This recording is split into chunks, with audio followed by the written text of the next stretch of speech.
At 74, I thought I had already survived the worst life could throw at me. I'd buried my parents, outlived two sisters, and raised a child alone after a divorce that left more emotional debris than legal paperwork. I'd endured emergency shifts during flu epidemics, worked myself breathless as a night nurse, and still managed to make Halloween costumes by hand with glitter that stuck to my kitchen grout for years. Life hadn't been easy, but I wore my survival like a medal, quiet but earned. That morning, I wasn't thinking about survival. I was thinking about oatmeal, the plain kind, made in the microwave, topped with whatever frozen fruit I had left. I sat at my little breakfast table by the window, sunlight pushing through the thin curtains, half listening to the morning news on low volume. My daily ritual: red pill for pressure, blue for cholesterol, a sip of instant coffee that had gone lukewarm while I scrolled through emails on my battered tablet. Nothing ever really changed in my inbox. Church updates, coupon codes, reminders from Medicare, but that morning, out of habit, I also tapped the icon for my bank, just to glance, just to be sure, just to soothe that little voice that sometimes whispered, check, just in case. And in 1 second, my life cracked open. The screen loaded slowly, always slow, in this house. But when the numbers appeared, they didn't make sense. I stared at them like they were in a different language. Checking, saving. I blinked, pressed refresh. Nothing changed. I leaned forward, my heart beginning to stutter, and tapped the transaction history. A long, colorless list filled the screen: normal purchases, groceries, the pharmacy. But then I saw it. A single transfer. One line, one amount. 31. Gone.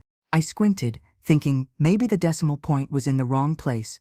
Maybe it was a formatting glitch. But the screen didn't lie. My entire life savings had been vacuumed out of my account in one move.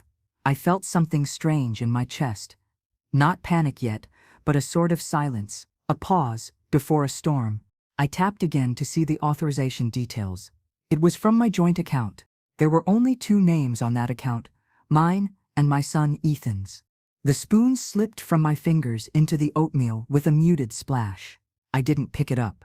I just stared at it, stunned, while my mind tried to explain away the unexplainable. Maybe it was a mistake. Maybe he had meant to move some of it. Maybe he was going to tell me. Maybe it wasn't what it looked like. I reached for my phone. My hands shook as I pressed the numbers. The call to the bank took nearly 20 minutes. 15 of those were automated menus and waiting music that sounded like it had been composed in a dentist office. When I finally reached someone, Terry, her name was, she sounded young, too cheery for what I needed. I asked her to walk me through the transfer. She paused, asked me to verify my identity, then typed for a long moment. I could hear the tapping of her keyboard. I held my breath. Yes, ma'am. The transfer was made last Thursday by the joint account holder. There was a pause on her end, like she was bracing herself. By Ethan M. Delaney. My son. I tried to speak, but the words caught in my throat. The quiet that followed must have alarmed her because she gently asked, "Ma'am, are you still there?" "Yes," I whispered. Thank you." I hung up before I could cry. But the tears didn't come. Not yet. Instead, I sat frozen. The room suddenly too quiet, like all the sounds had been sucked out along with the money. My spoon still lay there in the bowl, heavy with half-dissolved oats, and my coffee had gone cold. I texted Ethan. One word: call me. No response. I called. Straight to voicemail. I sat in my chair for what felt like an hour. Everything around me looked exactly the same. Faded curtains, fridge humming, the little calendar with the bird photos I liked, but it all felt suddenly false. Like I was sitting inside a dollhouse that someone else had started rearranging without permission. I had opened that savings account the week Ethan turned 5. I still remembered standing at the credit union with him holding my hand and a plastic dinosaur in his other. The teller had given him a lollipop and said, "You helping your mama save for your future." And I had smiled, nodded, and said, "Always." The money had grown slowly. Birthday checks from my aunts, tiny tax refunds, coins I rolled on Sunday nights. Later, nursing overtime. I skipped vacations. I said no to new clothes. I told myself there'd be time for all that later. That one day, I'd need hearing aids, a better roof, new dentures, that I'd earned the right to age with some ease. and now it was gone. In one click, I called him again. This time, I left a voicemail. Ethan, I need to talk to you, urgently. Please call me. My voice didn't sound like mine. It was thin, uncertain, even to my own ears. Still nothing. I stood up too fast and felt the kitchen spin around me. I held onto the back of the chair and breathed slowly, counting 4 in, 7 out, the way I'd taught my patients during panic attacks. I didn't know what to do next. Not really. I opened the drawer by the fridge, where I kept my records, tax forms, receipts, medical bills. Ethan's graduation program still folded neatly inside. I pulled out the folder labeled banking and flipped through it, looking for something I hadn't already known, a detail I'd missed, a failsafe I'd forgotten. But there was nothing, just empty facts and cruel proof. And still, no call. That was when I felt something shift. Not anger, not fear. Something sharper, a break. A snap, somewhere quiet inside me, the kind of quiet you only notice after it's too late. He thought I'd cry. He thought I'd beg. He thought I'd forgive. But I didn't do any of those things. I closed the folder, and I began to plan. I didn't sleep that night. Not even a little. I sat in the living room, with a blanket over my shoulders, the television on mute, the tablet dark on the table beside me. My eyes kept drifting toward the clock on the wall. The seconds passed like dripping water. Ethan still hadn't responded, not to the texts, the calls, or the voicemail. Nothing. It was like I'd been erased. At some point, near dawn, I got up, made myself another cup of coffee. I wouldn't drink, and stared out the kitchen window at the empty street. The neighborhood looked the same, but I didn't feel like I lived there anymore. I felt like I was floating somewhere above it all, detached from the life I'd spent decades building. When the sun finally rose, casting its soft gold across the front porch, I called Ethan again. Voicemail. I left another message, a bit firmer this time. Ethan, this is your mother. I need you to call me back immediately. I need to talk to you about the bank account. Please don't ignore this. After I hung up, I stood there gripping the phone so hard my knuckles ached. I stared at the screen for a long time, as if I could will it to light up. It didn't. It wasn't until nearly 6 in the evening that the phone finally rang. His name appeared on the screen like a ghost, sharp and cold. Ethan, I answered immediately, my voice flat. I've been trying to reach you. He sighed. Not hello, not hey mom. Just a sigh. Yeah. I saw the missed calls. I waited, but he didn't say anything more. I need to ask you something, I said, keeping my tone even. Did you take the money from our joint account? There was a pause, just long enough to twist something in my gut. I did, he said casually. I meant to call you sooner, but things got hectic. I stood completely still. Even my breathing felt measured. You transferred $312,000 without telling me. He didn't respond immediately. When he did, his voice was lighter than I expected. Almost amused. Mom, it's not like you were using it. I needed capital. This is for something that's going to change everything. My knees went weak, and I sat slowly on the arm of the couch. Capital? I repeated. What kind of something justifies draining my entire life savings? He exhaled, like I was being difficult. I've been working on this thing, crypto staking, trading nodes, market liquidity stuff. You wouldn't really understand all of it. But it's solid. Really, I've got a plan. I closed my eyes. I needed that money, I said. I was going to replace the roof this spring. My hearing's been getting worse. I was finally going to get those implants the audiologist recommended. And my teeth. Ethan, I haven't eaten solid meat in months. He laughed. Actually laughed. Come on, Mom. You live like a monk. You've got half the house sealed off. You still use that flip phone from 2012. I figured it was just sitting there, rotting. Might as well put it to work. Put it to work. I looked around my living room. Every object in sight had come from a coupon, a discount, a thrift store find. My sofa was 20 years old and sagged in the middle. I hadn't bought new shoes in 4 years. I spent my life living within my means, not because I didn't want nicer things, but because I was saving for a future I thought I still had. You had no right, I said quietly. That money wasn't a gift. It wasn't yours to take. He chuckled, as if I'd made a silly mistake in logic. It's a joint account, Mom. Technically, it was mine too. There was a silence, so deep, I could hear the blood moving in my ears. And just like that, something inside me turned cold. I see, I said. He shifted, voice losing some of its edge. Look, I'm not trying to fight, I'm just saying we can make this work. You'll see, in a few months, I'll double it, triple it even. I'll pay you back with interest. I wanted to scream. I wanted to throw the phone across the room, but I didn't. Instead, I said, "You didn't think to ask me, to even mention it." He scoffed. "I knew you'd freak out. You always get dramatic about money. This is temporary, it's going to be big, Mom. You'll thank me later." He still didn't get it. "It's not about the money," I said. "It's about trust. It's about you thinking I was so irrelevant you could steal from me and I'd be too tired or stupid to notice. Oh, come on, don't turn this into a morality lesson. I'm busy. We'll talk later." And then he hung up. Just like that. I stared at the screen for a long time before placing the phone down on the table. My hand stayed hovering for a second, fingers trembling slightly. Then I slid the phone away like it was a live grenade. I didn't cry. I didn't move. I just sat there, as the late daylight slanted through the blinds and painted long, sad shadows across my floor. I reached for my pill organizer, checked the compartments. I had exactly 14 days of blood pressure meds left. 12 of my thyroid pills, nothing for the anxiety that had taken up residence in my chest. No backup stash. No refill funds. Nothing. I ran my finger over the raised plastic dividers. Monday, Tuesday, Wednesday, like maybe the right day might contain a solution. But there was no miracle waiting inside. Just pills and problems, and an empty future. Eventually, I got up and walked slowly to the drawer beside the fridge, where I kept every important document I had: bank statements, insurance records, Ethan's birth certificate, even the notarized will I hadn't updated in over a decade. I pulled it all out, spread it across the table, searched for loopholes, for safety nets, for anything I might have forgotten to protect. There weren't any. I had spent 3 decades planning my exit with care, quiet, tidy, dignified.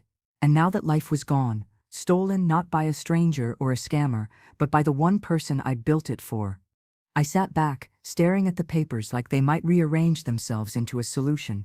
And for the first time in my life, I thought, I don't think he loves me anymore. Or maybe he never really did. I spent the next morning rationing. Not just the pills, but everything. I broke my blood pressure tablets in half with the dull edge of a butter knife and counted crackers into a paper towel, lining them up like soldiers in formation. 7 saltines. That would be breakfast.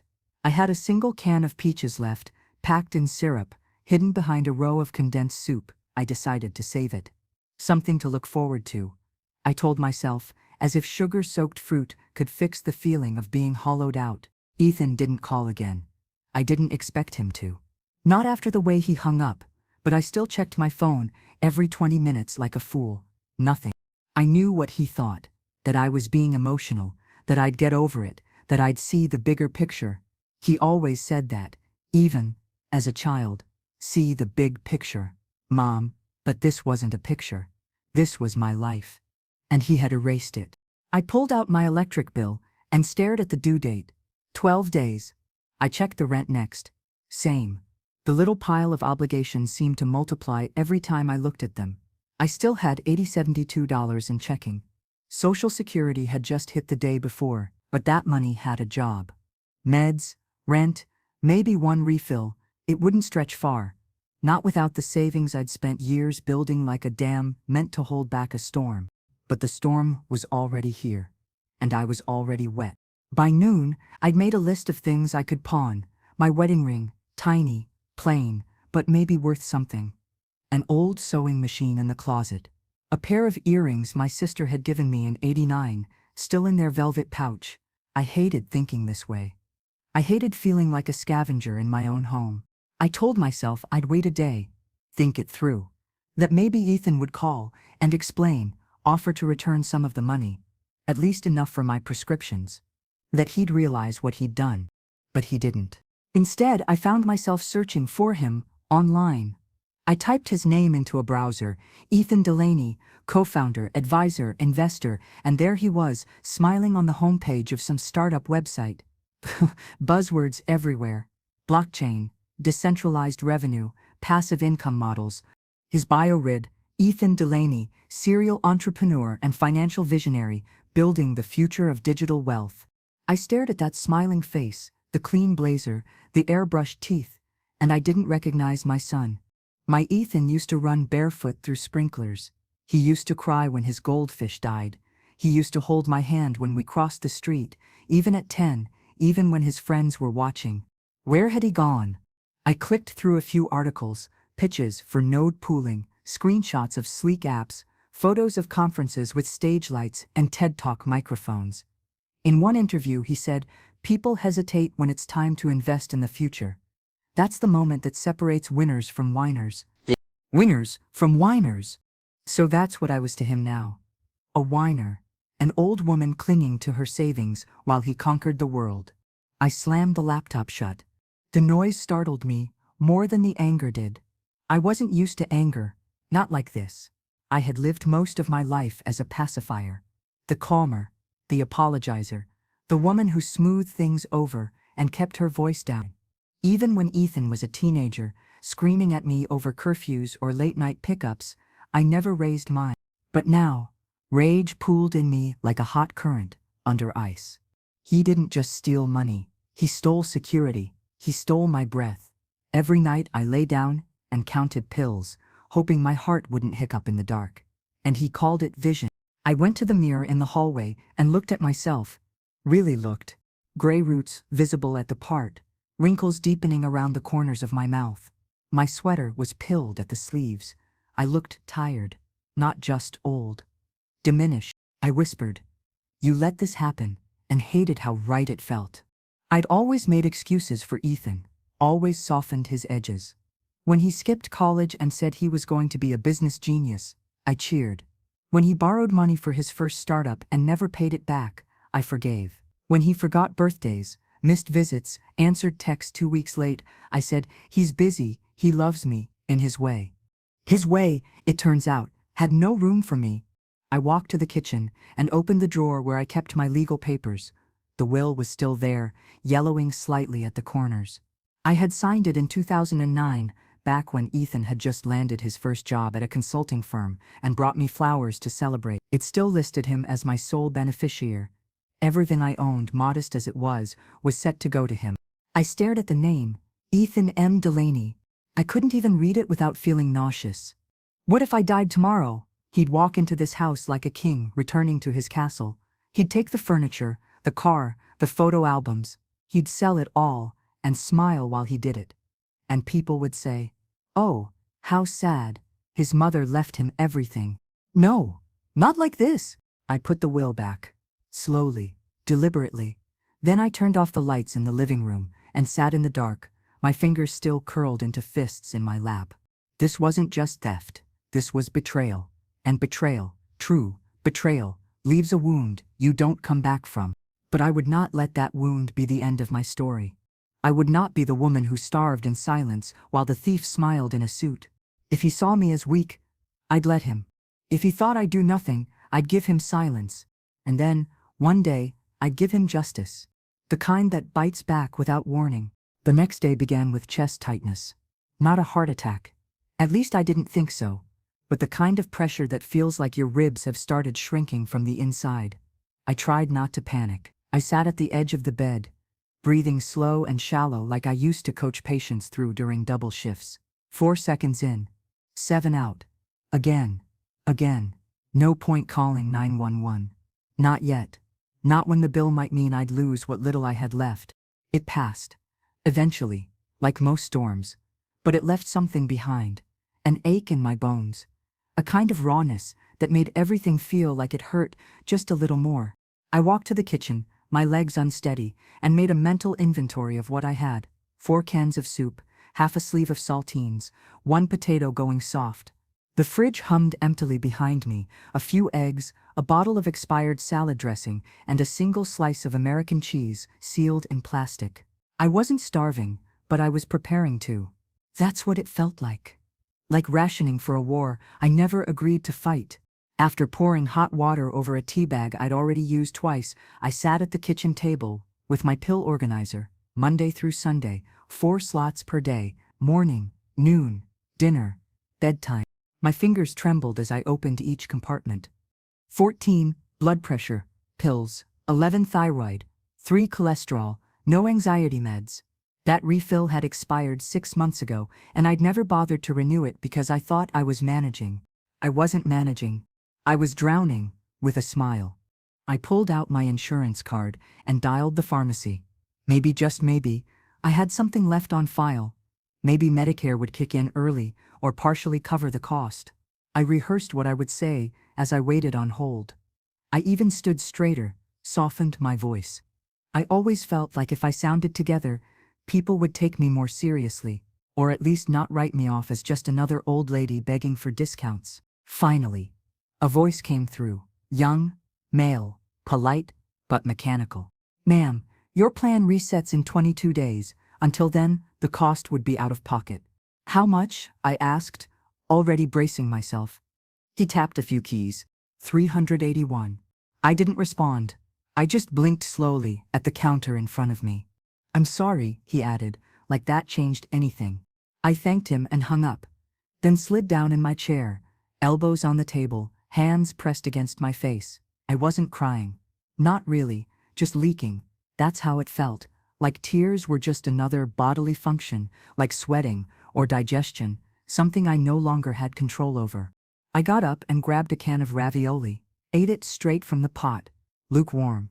I cut my pills into thirds this time. Maybe I could make them stretch another week if I skipped the bedtime doses. Not ideal. Dangerous, even. But what choice did I have? At this point, my survival was less about health and more about math. When I tried calling Ethan again, just once, just to ask if he could cover the medication, he didn't answer. I left a voicemail. Short, calm, honest. I told him I was trying to buy my pills and couldn't afford them. That it was serious. That I could end up in the hospital if I wasn't careful. He called back an hour later. What now? He said, like I was an annoying telemarketer. I'm not asking for a handout, I said. I just need some help, until… Mom, he cut in, his voice sharp. I told you. I'm out of money too.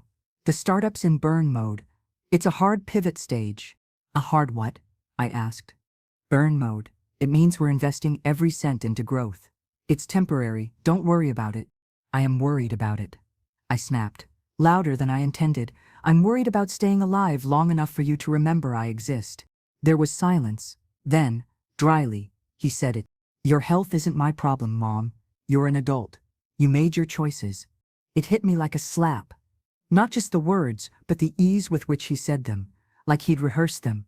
Like this was the line he used to keep himself clean while stepping over the people he used to love. I didn't say anything else. I hung up. I stood in the kitchen, my hand still clenched around the phone, and stared at the cabinets. They looked foreign, like the home I'd built for myself had been hijacked by a stranger's silence.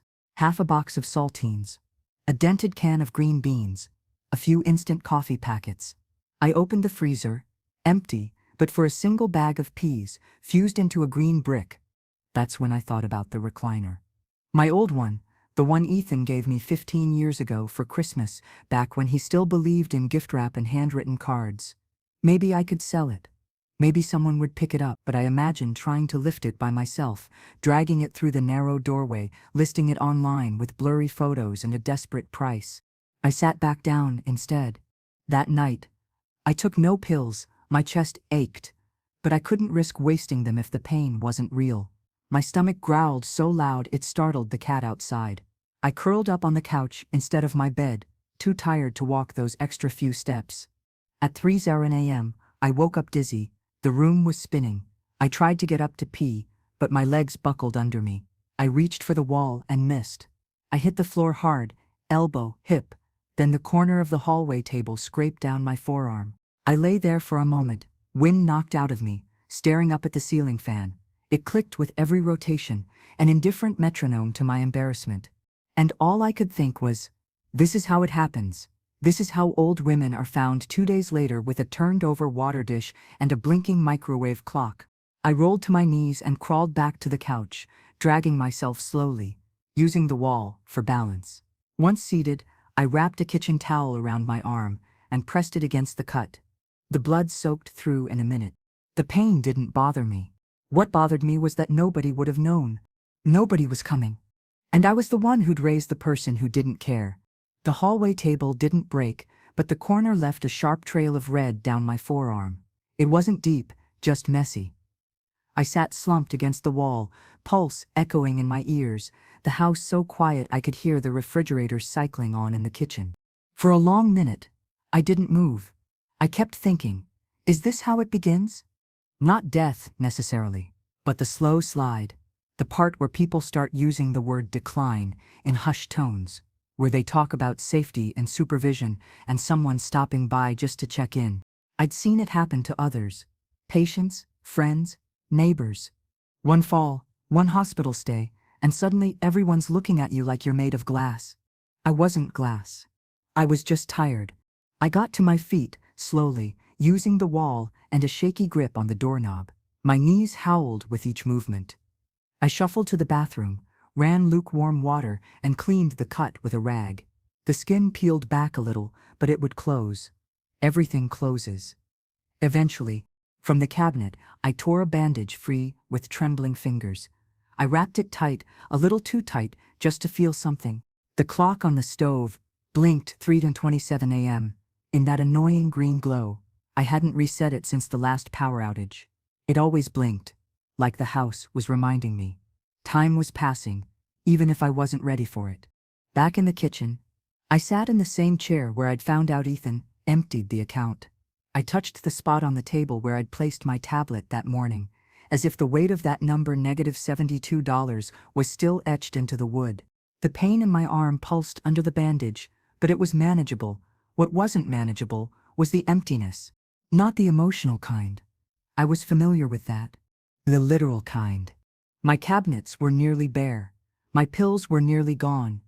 And the house, my house, felt like a stranger. A well-meaning stranger, the kind that leaves you tea, but doesn't stay for conversation. I looked around at everything I used to be proud of, the neat rows of canned goods, the lace curtains I'd sewn myself, the stack of magazines still tied with ribbon, and the basket under the coffee table. They felt like relics now, like props from a life I no longer lived. And then it hit me. I had no backup. No second chance.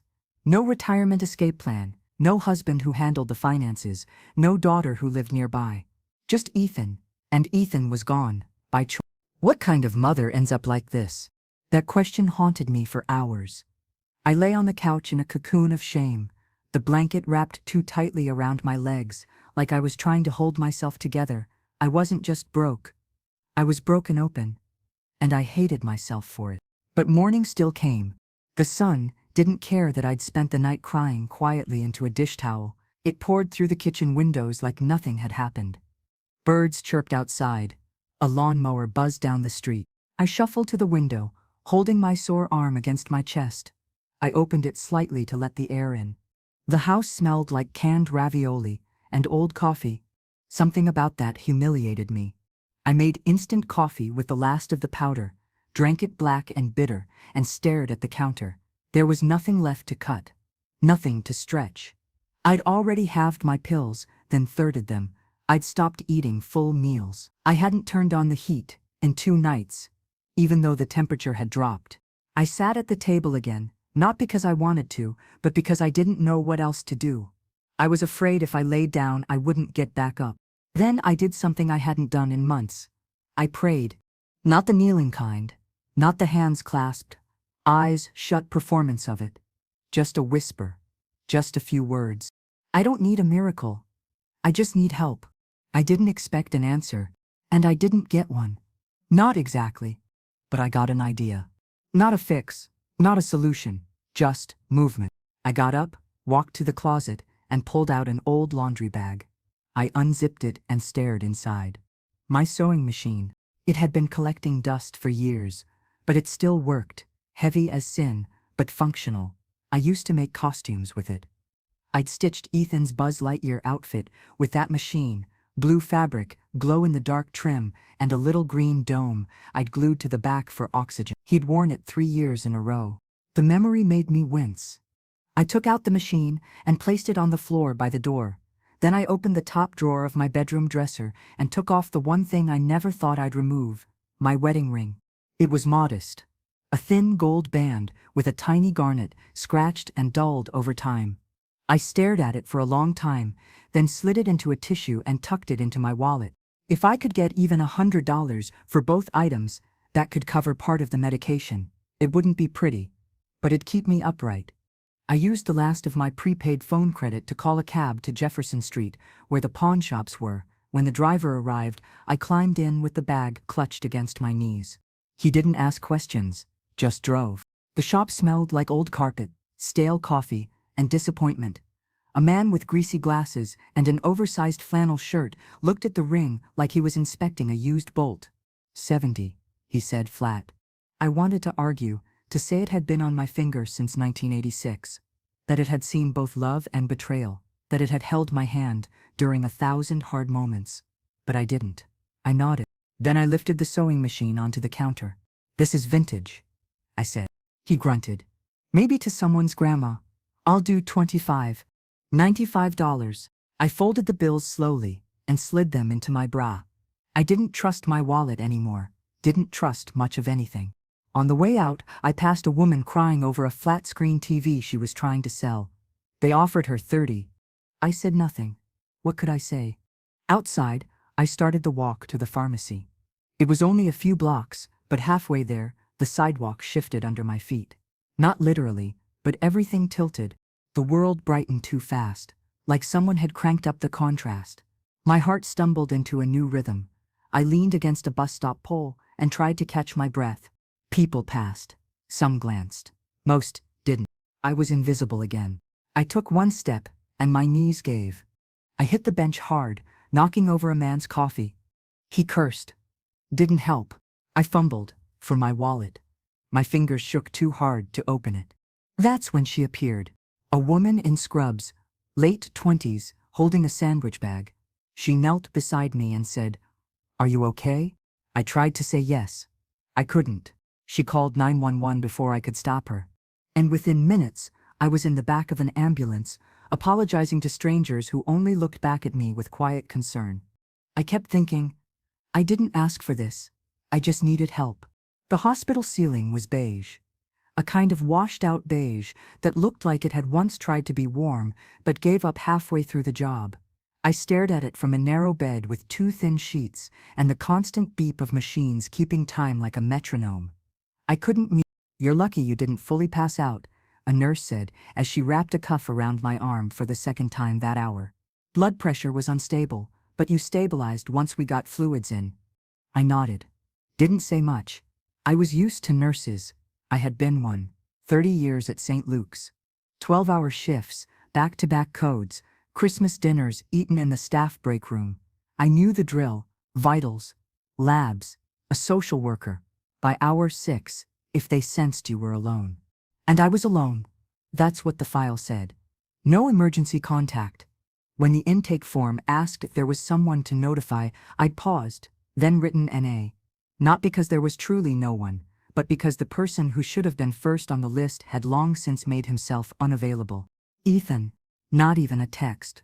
I'd been in that bed for nearly 4 hours when a volunteer brought me a paper cup of apple juice and half a sandwich in cling wrap.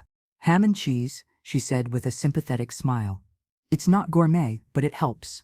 It did. I thanked her, then tucked into it like it was a steak. I hadn't realized how hungry I was. The juice was warm, the bread dry, but I ate every bite. Afterward, a young doctor in navy scrubs came in with a tablet in hand. He looked barely older than Ethan. "You had a hypotensive episode," he explained. "Possibly related to medication underdosing. Are you able to walk us through what's been going on?" I told him most of it. I didn't mention the money. I just said things were tight, that I'd been trying to stretch prescriptions, that I hadn't been eating properly, hadn't slept much either. "Do you live alone?" he asked. I nodded. "Any support system nearby? Family? Friends?" Another nod, slower this time. "A neighbor," I said. "She checks in sometimes, brings food when I forget to cook." He gave me a look I couldn't quite read. Sympathy, probably, but there was no condescension in it, just concern. "Genuine. I'd like to keep you overnight for observation," he said, "just to be safe. I'll have a social worker swing by in the morning to talk about options." I didn't ask what options meant. I already knew. Before he left, he added, "We can help you access emergency refills for some of the meds.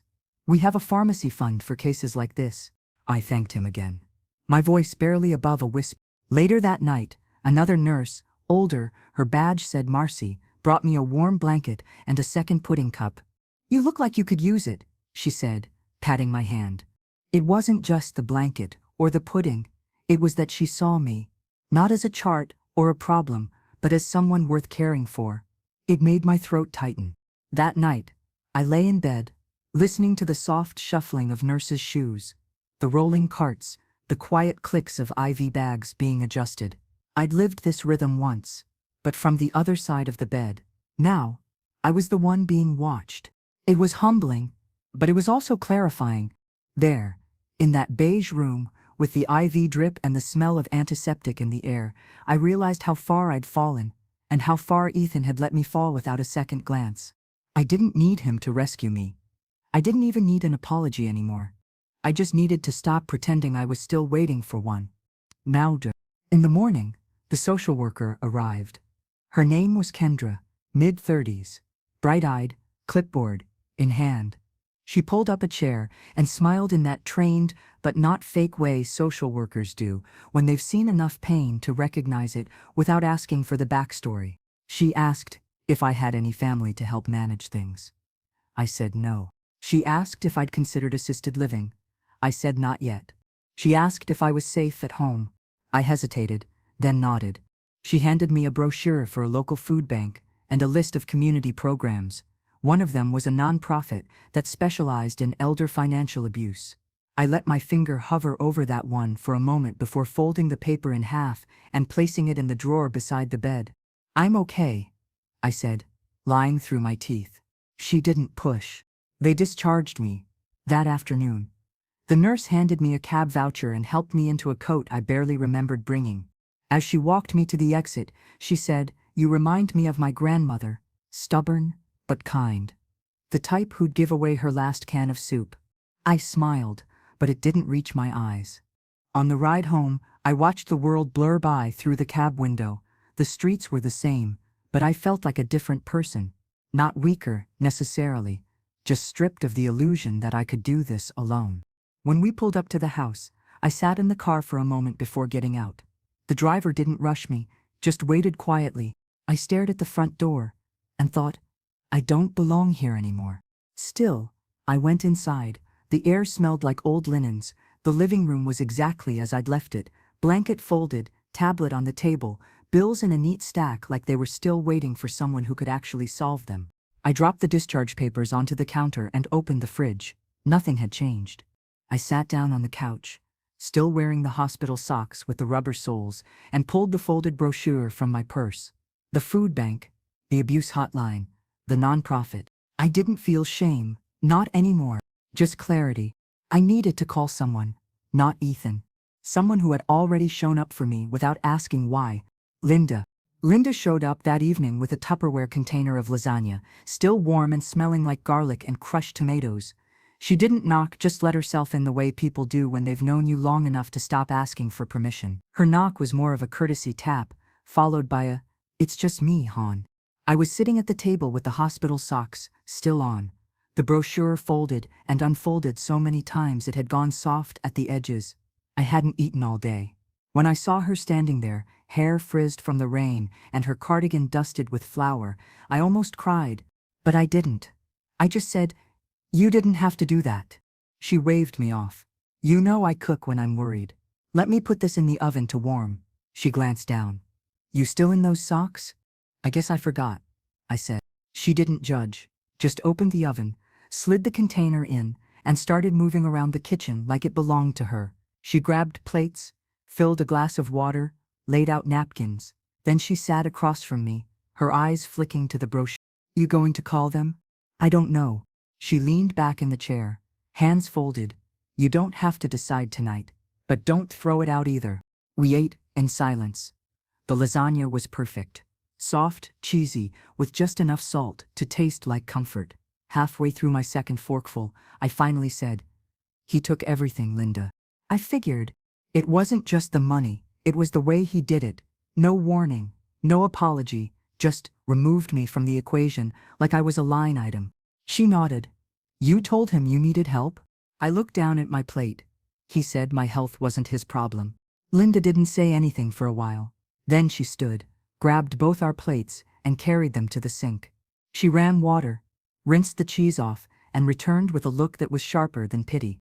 That boy doesn't deserve another second of your time, she said. Not your energy, not your worry, and definitely not your name on a piece of paper that hands him the rest of your life like a parting gift.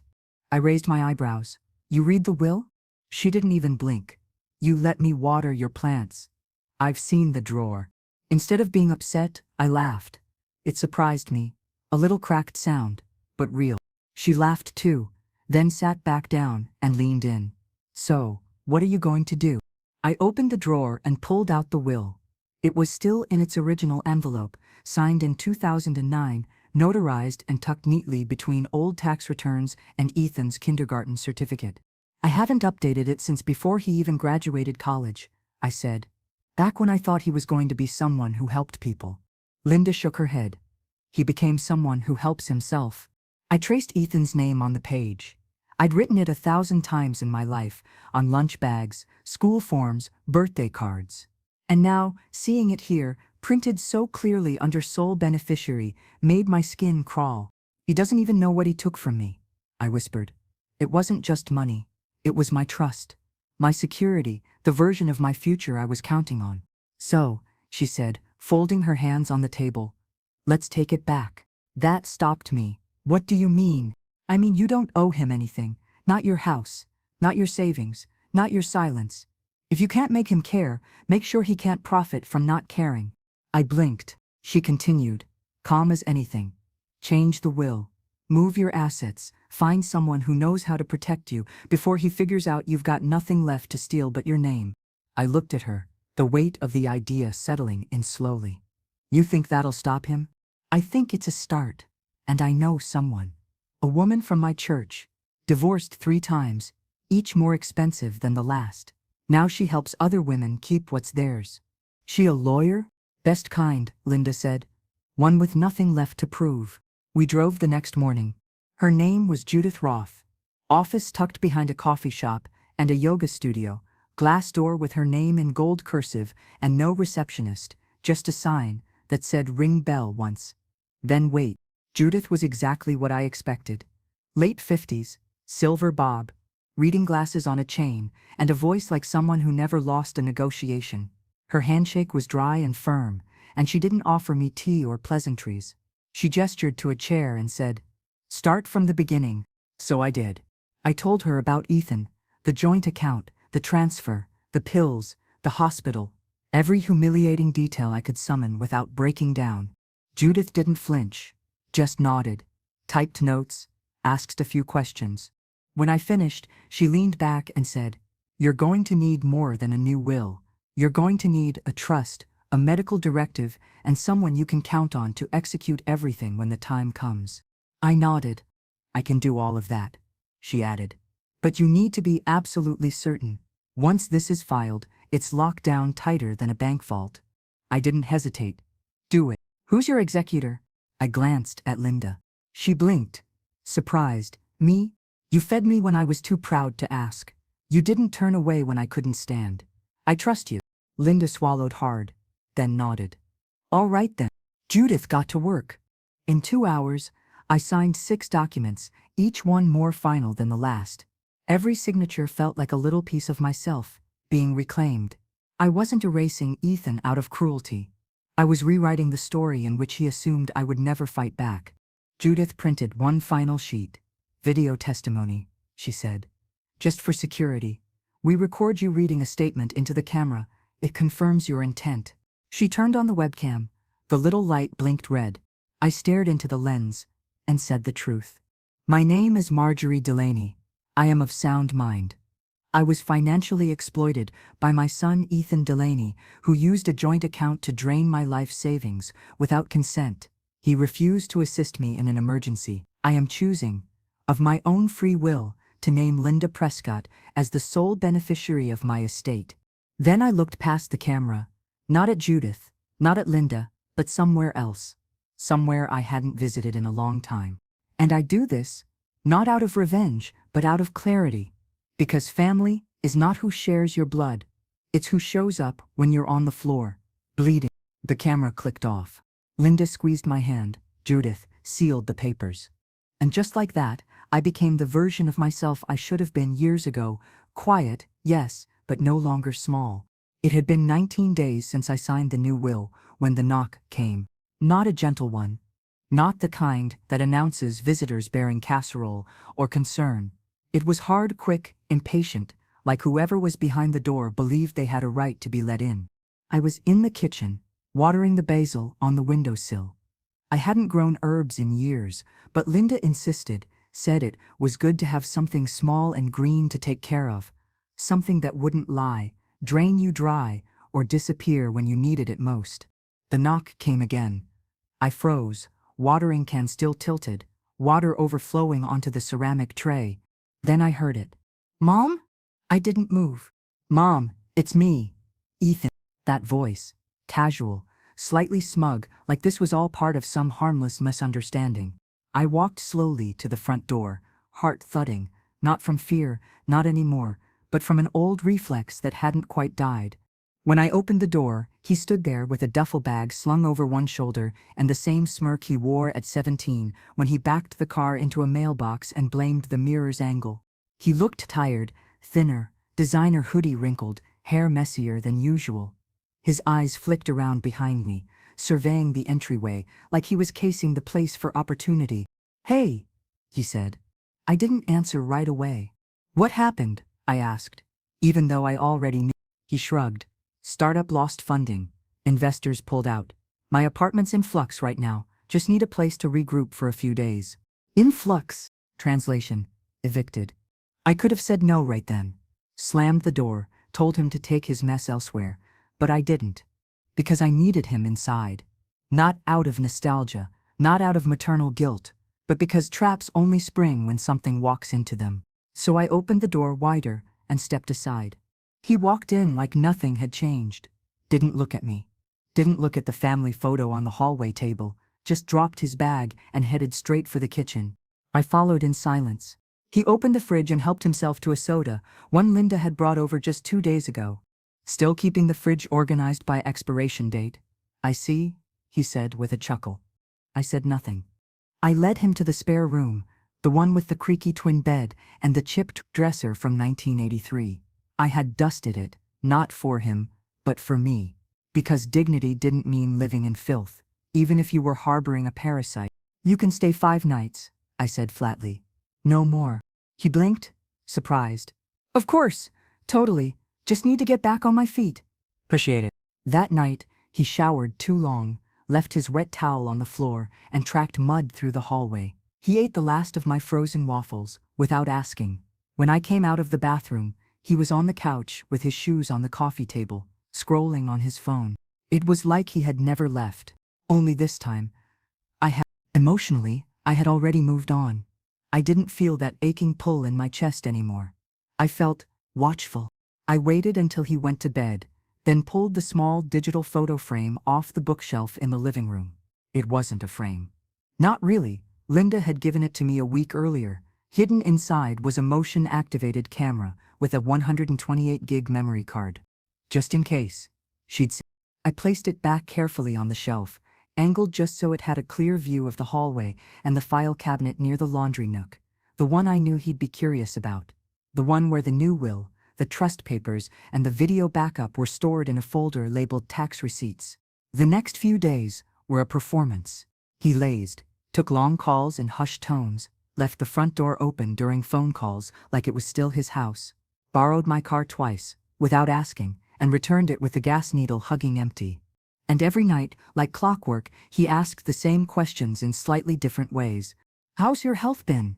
You getting all your bills paid okay? Still got that lawyer friend of yours helping you with paperwork?" I played dumb, gave vague answers, smiled when I wanted to scream. Then, on the 4th night, I saw it. He waited until 1:30 a.m.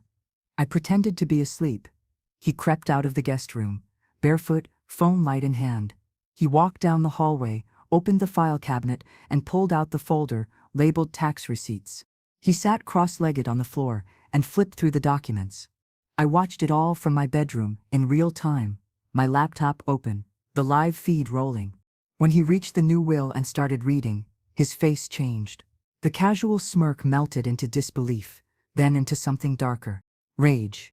He read every page, eyes darting, lips moving silently. Then he shoved the papers back into the folder and stormed back to his room. Not before pulling out his phone and making a call.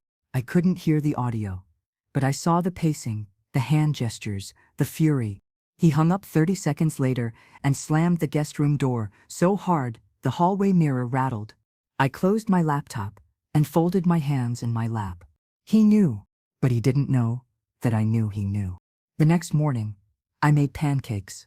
"Want bacon?" I asked, flipping one on the skillet. He looked at me, cautious now. "Sure, thanks." I smiled, sweetly. "You're welcome." Because I wasn't playing defense anymore. I was waiting for him to make his next move. And this time, I'd be ready. Ethan started waking up earlier, after that night. Not to work or clean, or contribute. No, that would have been too easy. He woke up early to perform. The man who once slept until noon without shame, now brewed coffee at 6:45 a.m. sharp, and offered me a mug like it was his lifelong ritual.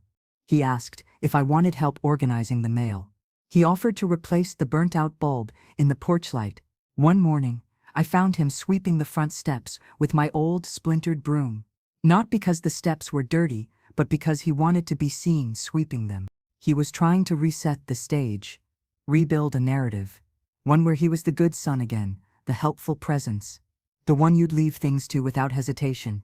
I let him. I said thank you when he handed me coffee. I nodded when he asked if the gutters needed clearing. I played my part as the grateful, forgetful old woman whose signature was easy to get if you timed it right, but he had already missed his chance. I spent every morning reviewing the footage from the hidden camera Linda gave me. It sat on the living room shelf, disguised as a photo frame, angled just enough to capture the hallway, the file cabinet, and the front door. Every night, after Ethan went to sleep, I uploaded the new clips to a password-protected folder and saved a duplicate on a flash drive. By day, he hovered like a shadow. By night, he prowled. I caught him on camera again, this time with a notepad. He was copying names, numbers, titles, looking for cracks, trying to piece together who Judith Roth, a state attorney, was and how to undo what had already been set in motion. He used his phone to take photos, probably to send to one of those friends he called connected, the same ones who helped him open fake LLCs and design overpriced websites for vaporware products. The expression on his face wasn't curiosity, it was entitlement, like he was auditing something that already belonged to him. He never said a word about the will. But I knew the moment he found it. He walked differently, spoke with more calculation. His tone was softer, too careful. It wasn't concern, it was strategy. One afternoon, he cornered me in the living room, voice gentle, leaning against the doorframe like he had nothing to hide. "How've you been feeling, Mom? You okay?" "I'm fine," I said, folding laundry. "Good. I was thinking, since I'm around for a few more days, maybe we could go through your documents together, just to make sure everything's up to date." I looked up and smiled like I didn't know he was already 20 steps behind. "Oh, that's kind of you," I said. "I'll think about it." He nodded, still smiling, but I saw the flicker of frustration in his eyes. He was used to me caving faster. That evening, he disappeared into the guest room for 3 hours. When he reemerged, he had a manila folder in his hand and a triumphant look on his face. "I took a stab at cleaning up your will," he announced. "Just made it a little more streamlined, easier for you, less paperwork for everyone." He handed it to me like it was a bouquet of flowers. I didn't even open it. Not then. I told him I'd read it later. He nodded, satisfied. The moment he left the room, I slid the folder into a Ziploc bag and labeled it with the date and time. Then I placed it in my secondary evidence folder, hidden inside a worn recipe binder labeled Thanksgiving 20. Let him think. I was still predictable. I waited until the next morning to actually read it. His updated will was a masterpiece of manipulation. Phrased with words like simplified and clarified, it essentially rewrote my entire estate, back into his name. The house, the car, even the small life insurance policy I'd taken out after the stroke scare. He even included a line about a contingency payout clause in the event I passed away unexpectedly within 12 months. He didn't just want my belongings. He wanted them fast. That night, I called Linda. She came over, brought groceries like always, 2 bags this time. She didn't ask why I texted "come now," with no explanation. She didn't need to. I showed her the forged will. Her jaw tightened. "I want this in the right hands," I said, "and I want a copy stored somewhere off-site." She nodded. "My friend at the advocate group. Remember her? The one who runs elder law seminars? She'll know what to do." I handed her the flash drive with the camera footage, plus a copy of the fake will, the notepad photos Ethan had taken, and a printout of the updated documents with my original trust highlighted. Everything organized, dated, documented. "You sure you're ready?" she asked. I looked around the room. My room. Still mine. More than ready. We didn't talk much after that. She left with the bag tucked under her arm like it was sacred. Ethan didn't know any of it. Not yet. To him, I was still on the fence, still thinking things over, still soft enough to sign what he needed if he just kept performing long enough. He didn't know he was walking straight into a wall with no door.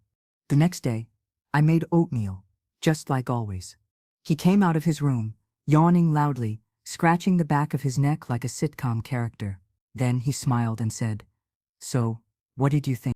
I placed the bowl of oatmeal on the table and said, "I'm thinking about it." His shoulders dropped slightly with relief. I could see him recalculating, convinced he was winning again. I sat across from him, spooning warm oats into my mouth, and thought, keep believing that. Because the longer he believed he had the upper hand, the harder the fall would be when the truth hit him like a freight train. 2 days later, everything exploded. Linda's friend didn't just send the flash drive up the chain. She handed it directly to a local reporter she trusted, a woman named Carmen, who ran a segment on elder justice once a month. On Channel 6, I'd seen her before on the local news. Straight shooter, no frills, the kind of woman who looked people in the eye and didn't flinch. I hadn't expected things to move so quickly, but within 24 hours of receiving the footage, Carmen reached out through Linda and asked if I'd be willing to speak. "Not on camera," she said. "Not unless I wanted to." A simple statement, some background, just enough to verify the timeline. I agreed. We met at the coffee shop behind Judith's office. Carmen was younger than I expected, early 40s maybe, but sharp. She asked smart questions, took careful notes, and didn't interrupt when I needed a second to steady my voice. When I handed her a printed summary I had written up the night before, typed in 14-point font so I wouldn't miss a comma, she took it with both hands, like it mattered. And then she said, "This isn't just local. People need to hear this." I didn't believe her. Not then. But the next morning, my world changed. The article went live at 8:17. Title: Son steals from retired nurse, then tries to rewrite her will. Beneath it, screenshots from the hidden camera footage. Ethan rifling through my file cabinet. A still of his forged, updated will. A quote from my video testimony. "Family is not who shares your blood. It's who shows up when you're on the floor, bleeding." The piece was shared over 3,000 times before lunch. By the end of the day, it had gone viral. Reddit threads, Facebook shares. A TikTok lawyer with 1.2 million followers posted a reaction video breaking down elder financial abuse with my case as the central example. The hashtags came fast and furious. Elder justice. Not your ATM. Protect our mothers. Greedy son. And still, Ethan had no idea. He spent the morning lounging on the porch in my robe, sipping coffee, scrolling his phone. I watched him from the window, waiting for the moment he saw it. It came around 10:42 a.m. His phone buzzed. He glanced at it, blinked, scrolled, then stopped. He sat up straight, tapped furiously. Then I saw the change. His face went from casual confusion to slow, dawning horror. He bolted inside, phone in hand. "What the hell is this?" I looked up from my crossword puzzle, feigning surprise. "What's what?" He slammed the phone on the table. My face filled the screen beneath bold text. His name was blurred in most of the images, but not all. In some, he was referred to directly: Ethan Delaney, co-founder of a now-defunct blockchain startup, allegedly manipulated his elderly mother into signing over her estate after draining her life savings through a shared bank account. "This is defamation," he hissed. "It's libel. You can't just— How could you do this to me?" I set my pencil down calmly. "I told the truth. You humiliated me. You betrayed me." He paced the kitchen, hands in his hair, muttering to himself, "My name is everywhere. Clients are texting me. My LinkedIn's blowing up. I just got a call from the state licensing board." I raised my eyebrows. "Oh? They might open an ethics review. If this goes on my record." He stopped, stared at me, like I had killed something precious. "Do you understand what you've done?" I stood up, slowly, making sure my knees didn't betray me. "I understand that when I asked for help, you told me my health wasn't your problem, that when I couldn't afford medication, you said I'd made my choices, that when you stole from me, you thought I'd just disappear quietly. You gambled that I wouldn't fight back." I stepped closer, level with him now. "You lost." He stormed back to the guest room and slammed the door so hard a photo fell off the hallway wall. I didn't pick it up. I let the frame lie there on the floor. The next day, news vans started parking across the street. Channel 6, ABC Local, even a team from an independent documentary series that focused on elder advocacy. They didn't knock. Not yet, but they called. They emailed. And after speaking with Linda, I agreed to one interview. Just one. Not for revenge, not for views, but for everyone like me who had spent their lives building something, only to have it siphoned away by the very people they'd raised to protect it. I sat on the front porch, with a soft blanket over my knees and a mic clipped to my sweater. Carmen held the camera. "Whenever you're ready," she said. I looked into the lens and told the world everything. How I'd worked 30 years in night shifts. How I saved every penny. How I raised a son alone, trusted him, empowered him. And how he repaid that trust by draining me dry. I didn't cry. I let my voice crack only once. When I repeated his words, "Your health isn't my problem." After that, the view count surged past 500,000. The comments poured in. "She's stronger than I'll ever be. Reminds me of my grandma. She deserved better. Put him in jail. I hope she sleeps well every night knowing she stood up for herself." I did sleep well. Ethan, on the other hand, didn't. By day 3, he was unraveling. He paced the living room, like a caged animal, phone glued to his hand, mumbling about lawsuits, image repair, narrative, flips. He spent hours typing, erasing, typing again. But the internet didn't care. The truth had momentum now. Then came the repo truck. Red, loud, big enough to block the entire driveway. 2 men stepped out. One held a clipboard, the other a key fob. Ethan ran outside barefoot, yelling, "That car is mine!" They ignored him, handed him a notice, unlocked the Tesla, and drove it away. He stood there, stunned, on the front lawn, with no shoes and no ride.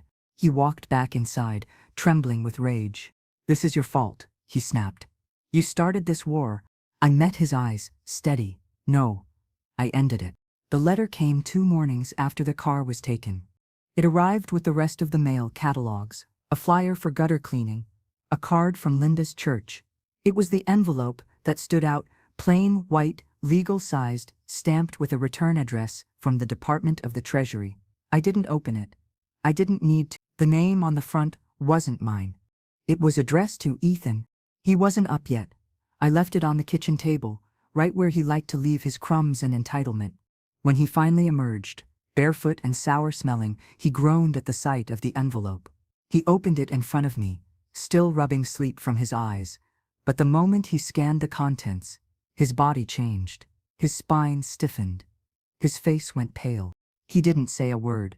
He just folded the letter slowly, slid it back into the envelope, and walked back down the hallway like a man headed to the gallows. I finished my tea.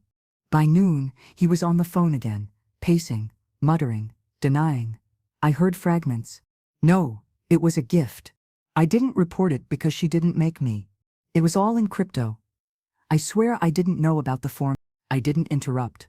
Because this wasn't my mess to fix. Not anymore. Over the next few days, it only got worse. His phone buzzed constantly. Texts, voicemails, LinkedIn messages from names I didn't recognize but could guess. Investors, former partners, potential clients who now wanted refunds or explanations, or both. A man named Marcus showed up at the front door. Late 30s. Expensive jacket. Aggressive posture. I opened the door halfway. "Is Ethan here?" "He's not taking visitors." I said. "I flew in from Phoenix," he snapped. "He owes me 70 grand. I nodded once. "That sounds about right." He stared at me, caught off guard by my calm. "Tell him I'm not leaving until I get answers," Marcus said. I shut the door in his face. Ethan didn't come out of his room that evening. The next morning, another man arrived. Then 2 more by late afternoon. They didn't knock loudly, just hovered by their cars, arms folded, watching the house. One leaned against the mailbox, with his sunglasses perched high, chewing gum like it was his last defense. This went on for days. Ethan barely slept, barely ate. His skin looked sallow, his hair greasy. He walked like a man carrying a burden he couldn't define, only feel. He didn't speak to me again, except to say, "Do you have any extra cash lying around?" I laughed. Not mockingly, just with disbelief. "You're still looking for handouts?" His mouth twisted. "I'm your son." "No," I said, "you're someone I used to know." Then the eviction notice arrived. Not for my house, thank God. For his old apartment, the one he'd abandoned without notice, assuming he'd never have to return. His landlord had filed a complaint. The letter said he owed 3 months of unpaid rent and damages. He sat at the table, staring at it, like he was surprised. "This is harassment," he muttered. "It's consequence," I corrected. By then, his name was everywhere online. The elder abuse groups had picked up the story. National news had run a 1-minute blurb on inheritance exploitation. Ethan Delaney, once promising tech entrepreneur, was now trending on platforms he once used to market his phony brilliance. Still, he didn't apologize, didn't look me in the eyes, didn't ask me what he'd done to deserve this. Because deep down, I think he knew, and he still didn't care. He just wanted out. One night, I heard him packing. He tried to be quiet, but the zipper of the duffel bag gave him away. I stayed in bed, listened to the rustle of clothes, the hollow clack of chargers being yanked from outlets. Finally, the footsteps toward the front door. I thought he'd leave without a word. But then, he stopped. "Mom?" I didn't respond. "Can I just stay one more night? I don't know where to go." I didn't move. Silence is a form of love. But it's also a boundary. Eventually, I heard the door creak open, the hinges whined, then the click of it closing. I waited a full 5 minutes before rising. I walked to the window, pulled the curtain aside, just enough to see him walk down the steps, bag over his shoulder. He didn't look back. He didn't wave. He just walked into the darkness, like a man who had run out of people to manipulate. And I didn't cry. Not because it didn't hurt, but because the pain had already passed through me. It had burned, blistered, then healed over as something tougher. Linda came by that afternoon to check in. We sat on the porch with our mugs, watching the quiet street. She brought lemon cookies. We didn't speak for a while, just breathed. Then she said, "You good?" I nodded. "I think I am." We sipped our tea. The world kept turning. And I, Marjorie Delaney, kept sitting upright. Still here, still mine. The house felt different after he left. Not quieter, it had always been quiet. But the silence was different now, less like absence, and more like peace. It no longer echoed with withheld words or the tension of walking on eggshells. There was room to breathe. Room to... The first morning alone, I woke at 6. No reason, just muscle memory. But this time, I didn't feel dread curling in my stomach before my feet hit the floor. I brewed coffee in silence, opened the windows, let the breeze roll in. It smelled like jasmine from the bush outside and dew off the grass. I hadn't noticed those scents in a long time. I sat at the kitchen table and stared at the empty chair across from me. He used to sit there, hunched over his phone, leaving rings of condensation on the wood, sometimes smirking, sometimes sulking, always needing something. Now it sat empty, and for once, that felt like a blessing. I pulled out a notepad and began writing. Not anything fancy, just a list. Things I wanted to repair, things I'd let slip. Things I'd told myself didn't matter anymore, because he'll probably sell it anyway. Not anymore. The roof needed work, the garden bed out front had turned wild. There was a broken tile in the bathroom that had been cracked for years, ever since Ethan's junior year when he slammed the door in a rage and said I was suffocating him. I called a contractor that day, a real one, not someone from Ethan's network. He came by to give an estimate and treated me like a person, not an obstacle. "You want to fix this place up or sell it?" he asked. "Fix," I said, smiling. "It's mine." Next, I called the local community center. They'd been advertising for volunteers, a reading program for second graders, and a meal delivery program for seniors who couldn't leave the house. I told them I could drive. I had time. They were thrilled. "You're exactly who we need," the coordinator said. I blinked. "Really? Most of our volunteers quit after 1 week," she laughed. "You've got nurse stamina." That made me smile. I'd almost forgotten I was a nurse once. That I had skills, patience, knowledge. I wasn't just a mother. I wasn't just a cautionary tale. I was capable. Linda dropped by the following weekend with a box of my old things from her garage. "Figured you might want this stuff back." Inside were photo albums, a few forgotten holiday decorations, and my old recipe binder, the real one, not the one I used to hide evidence. Flipping through it, I found a page with Ethan's handwriting. He must have written it when he was 9. "Mom's cookies. Best ever," it said in wobbly pencil. He'd drawn a smiley face beside it, with a crooked chef's hat. I didn't cry. I just tore out the page, folded it gently, and tucked it in the back pocket of my journal. Memory doesn't excuse harm, but it doesn't always need to be burned to be healed. Some pages can stay. Quietly. That evening, I baked the cookies. Not for nostalgia. For me. I brought a dozen to the community center the next day. The kids swarmed. One girl, maybe 7, took 2, held one out to her friend, and whispered she made them herself. Like I was a magician. I sat in the reading room that afternoon, with 2 second graders snuggled into bean bags beside me, and for the first time in a very long time, I felt useful. Needed, but not exploited. Home, but not trapped. I spent the rest of the week repainting the hallway. Not a dramatic change, just a fresh coat. Something soft and light. Something that didn't remind me of closed doors and forced conversations. Linda came by, saw the walls, and nodded approvingly. "Looks like a reset." "Feels like one," I said. That Saturday, I received a letter in the mail. From Ethan. The handwriting was unmistakable, slanted, rushed, like he couldn't be bothered to slow down, even with ink. I opened it, standing in the kitchen. It was short. "Mom, I've been staying at a friend's place. Things aren't great. I'm not asking for money. Just wanted to say I might have taken some things too far. Hope you're okay. E." I read it twice, then I folded it in half, placed it in a blank envelope, and wrote "Return to sender" on the front. He said he wasn't asking for money, but he was asking for something. A chance to slide back in, even just emotionally, even just for a little power. I had already given him enough. I dropped the letter off at the post office. Then I went to the bakery across the street and ordered a slice of lemon cake, sat at the window, ate it slowly, and watched the world pass by. I didn't feel hollow. I didn't feel victorious either.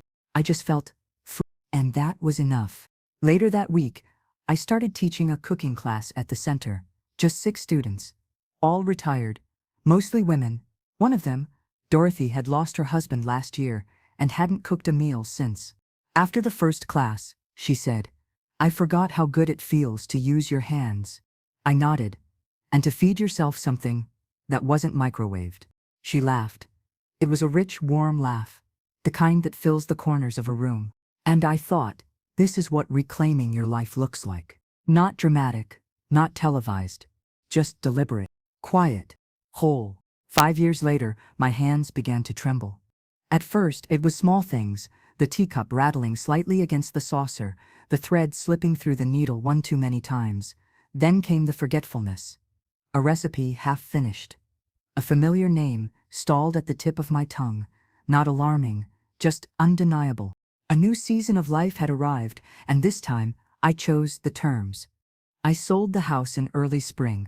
The woman who bought it was in her 30s, pregnant with her second child, delighted by the vintage tile in the kitchen. She walked through the hallway I once repainted and said, "It feels like someone loved this place." I did, I told her. I packed light, just my books, a few photographs, the recipe binder, and 2 bags of clothes. Everything else I left behind. Not out of carelessness, but trust. What I needed would come with me. The senior community wasn't one of those sad, beige places they use in cautionary documentaries. It had balconies and yoga classes, a community garden, even a shared library where I ended up volunteering 3 days a week. I found myself again among those who'd survived their own children, their own betrayals, their own silences. We talked about pain sometimes, but more often, we talked about tomatoes, about which brand of decaf didn't taste like dishwater, about the best time to plant sweet basil. I didn't speak of Ethan anymore. Not out of bitterness, but because I didn't need to. I had already told the world what mattered. Still, one afternoon, a call came. Linda's voice was quiet. He showed up at the center. My chest tightened. I had given her permission to tell me if it ever happened, but only once. No updates, no lingering, just one. He asked if you were okay, she said. Didn't ask for money. Just wanted to know. I closed my eyes and exhaled. "Thank you for telling me," I said. "I don't need to know anything else." Linda didn't push. She never did. That night, I wrote my final letter. Not to him. Not really. To the future. To whoever might wonder what happened next. I wrote, "If you're reading this, it means I've gone. Not lost, not disappeared. Just finished. I was not broken by what happened to me. I was not erased by it. I reclaimed my name, my home, my right to be more than useful. If you have been hurt by someone you loved, I need you to know your story does not end with them. You can keep going, even if it's alone. Especially then." I folded the letter, placed it inside an envelope, and handed it to Linda 2 mornings later. "If I pass before you," I said, "read this at the memorial. For me." She pressed her hand over mine. "I will." I passed on a Tuesday. Not dramatically. Not in pain. Just quietly, during my morning nap. The nurses said I looked peaceful, that I still had a faint smile on my lips. The memorial was held beneath the willow tree in the center's courtyard. Spring was blooming around the benches. Linda wore a lavender blouse I'd once complimented. She stood up with the letter in hand. The crowd was small, some of the volunteers from the center, a few kids now in high school who once sat cross-legged for story time, the baker from the cafe who always added extra icing when I came in.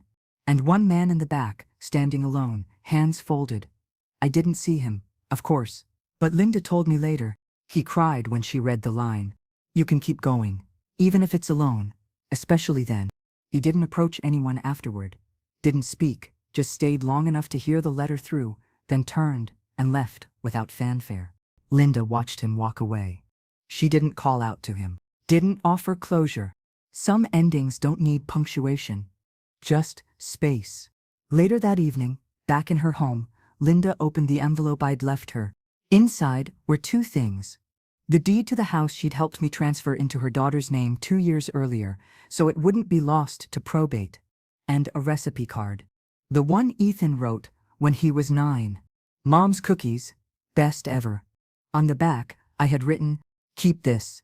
Let it remind you that people are not all one thing, that even the ones who hurt us began as something soft. But softness does not earn forgiveness. Only change does." Linda framed it, hung it in her kitchen. Years from now, no one would recognize the handwriting, the backstory, the blood behind the ink. But someone would see it, smile, and maybe bake something. And that would be enough. Because legacy isn't always grand. Sometimes, it's a letter in a drawer, a cookie in a tin, a woman who chose to live even when others tried to write her ending for her. That was me, Marjorie Delaney, mother, nurse, survivor. And I did not disappear. I reclaimed everything they tried to bury.